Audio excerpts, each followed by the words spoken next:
continue our support, whatever they need. We are at your service, and we are part of the this election to support. I know everybody here, so this is the minimum we can do. And as you know, you can count on our support all the time. Whatever you need, we are at your service. I must say that we are not surprised that you have come up with this contribution.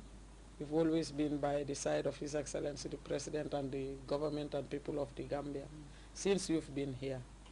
I remember even in your absence, when we had our gala dinner, the fundraising gala dinner, Manhat was around and ably represented you and do exactly what you would have done if you were around. The last words came from the Vice President, who said the likes of Mohamed Bazi is what the country needs as far as sustainable development is concerned. That's the sort of business person we want to see in the Gambia. That's the sort of partner we want to have in this country. That's the sort of partner the President encourages in this country. So we want to say, keep up the good work. We are very proud of the partnership we have with you. We value it. We are privileged to have you, and we thank you. Ibrahima Balde, GRTS. Usman Top, prosecution 7th witness in the ongoing treason trial against former Information Minister Dr. Jane and 3 others charged with sedition, has been finally discharged after concluding his testimony at the Special Criminal Court. Top, who was being cross-examined by the defense lawyer Lamin Kamara, told the Special Criminal Court that the CCG's objective is to overthrow the government and introduce fair access to public media, as well as release all political prisoners. The prosecution witness also testified that one of the printed mails, which names the first accused as a former government minister, goes further to establish the fact that Dr. Jane was the author and sender of the printed mails, despite the dispatch of a mail by CCG members living abroad, denying his membership of the CCG. After his arrest, whilst being re-examined by prosecution, the 7th witness said the mail identifying the first accused as a former minister. The one had his photo attached to it and the correspondence he signed as the CCG's coordinator. All ascertained the fact that he posted the mails. Sittings have been adjourned to November 21st for continuation. 2 officials from Sony, one of the world's most recognizable electronic brands, are in the country at the invitation of the Gambia Radio and Television Services. The 2 are visiting African countries that use Sony equipment to acquaint themselves with the firm's customers. We have more in this report by Fatou Jase. That these senior personnel from the world's most renowned electronics brand name, Sony, are in the country. Paul Martin and Ridha Anabi are visiting African media houses that are mainly using Sony branded equipment. Sony has got a project to develop the African market and understand our customers a lot better. And what we're trying to do is actually, as I've never been to Gambia before, I thought it was good to introduce my account manager, Mr. Ridha Anabi, and myself to a new customer we don't understand and develop a relationship. GRTS has a good chunk of its equipment branded with Sony.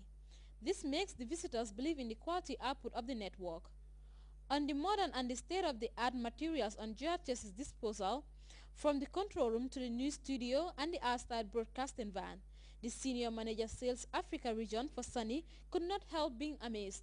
It's very clean, very tidy, but it seems very well organized. You know, I've traveled all over Africa and seen many TV stations, and there's quite a large variety. But my initial impression is very, very impressed.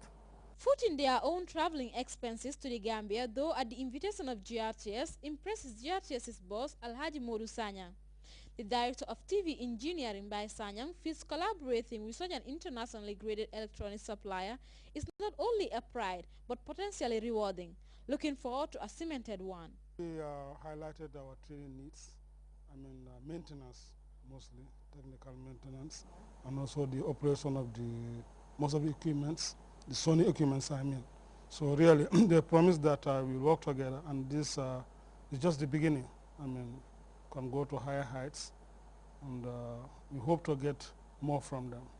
The Gambia Radio and Television Services is one among the list of other privileged media outfits in Africa to host such personnel from Sony, a giant name in the world of electronics. The trip accorded the visitors the chance to socialize with their customers and to sell out more effectively their products and company. For GRTS News, I am Fatou Jassi. You can also follow that story and other GRTS programs live on our website at www.grts.gem. There you can also monitor GRTS Radio Live. From there we take our first break. We'll be right back.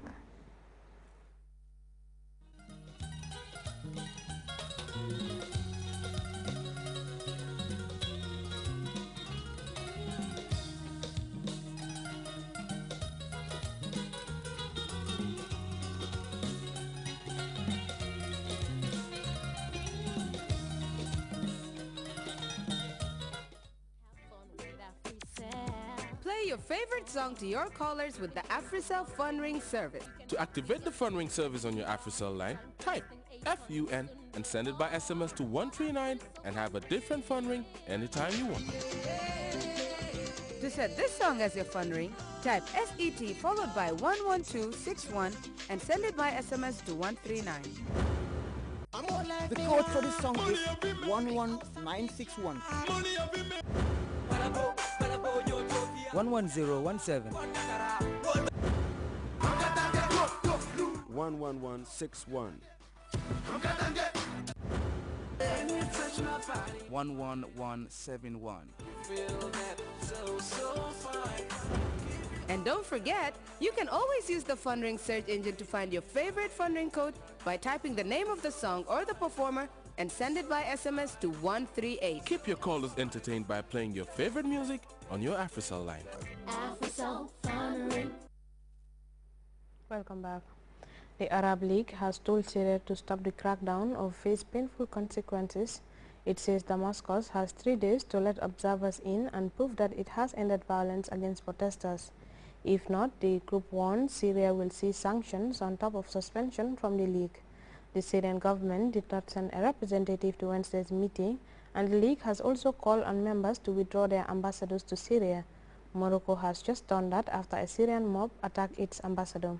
CNN's Ben Widerman explains the Arab League's action on Damascus.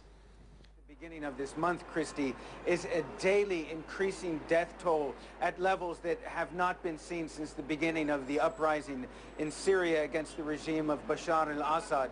So what we heard from the foreign ministers of the Arab League meeting in Morocco yesterday is that time is running out for Syria.